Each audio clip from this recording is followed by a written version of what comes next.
اعوذ باللہ من الشیطان الرجیم بسم اللہ الرحمن الرحیم۔ السلام علیکم ورحمۃ اللہ وبرکاتہ۔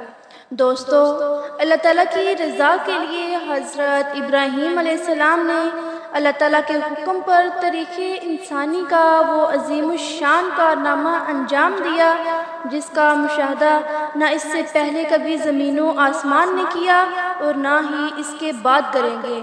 اپنے جگر گوشے حضرت اسماعیل علیہ السلام کو منہ کے بل ضمیر پر لٹا دیا، چھری تیز کی، آنکھوں پر پٹی باندھی اور پوری طاقت سے چھری اپنے بیٹے کے گلے پر چلاتے رہے، یہاں تک کہ اللہ تعالیٰ کی طرف سے یہ صدا آئی، اے ابراہیم، تم نے خواب سچ کر دیا، ہم نیک لوگوں کو ایسا ہی بدلہ دیتے ہیں۔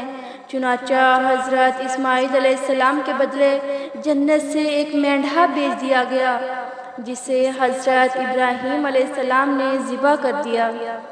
اللہ تعالیٰ نے آپ علیہ السلام کی قربانی قبول فرمائی۔ مسلمان ہر سال عید الاضحیٰ کے موقع پر سنت ابراہیمی پر عمل کرتے ہوئے جانوروں کو اللہ تعالیٰ کی راہ میں قربان کرتے ہیں۔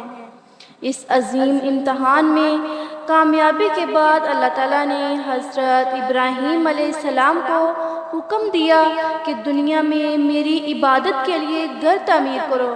چنانچہ باپ بیٹے نے مل کر مکہ مکرمہ میں بیت اللہ شریف یعنی خانہ کعبہ کی تعمیر کی۔ دوستو، بیت اللہ کی تعمیر کے بعد اللہ تعالیٰ نے حکم دیا کہ لوگوں میں حج کا اعلان کر دو۔ حضرت ابراہیم علیہ السلام نے حج کا اعلان کیا۔ چنانچہ اللہ تعالیٰ نے حضرت ابراہیم علیہ السلام کا اعلان نہ صرف اس وقت کے زندہ لوگوں تک پہنچایا بلکہ تمام روحوں نے بھی یہ آواز سنی۔ جس شخص کی قسمت میں بیت اللہ کی زیارت لکھی تھی اس نے اس اعلان کے جواب میں لبیک کہا۔ حضرت ابراہیم علیہ السلام نے اللہ تعالیٰ سے مکہ مکرمہ کے بارے میں جو دعائیں مانگی تھی، اللہ تعالیٰ نے ان تمام دعاؤں کو قبول فرمایا۔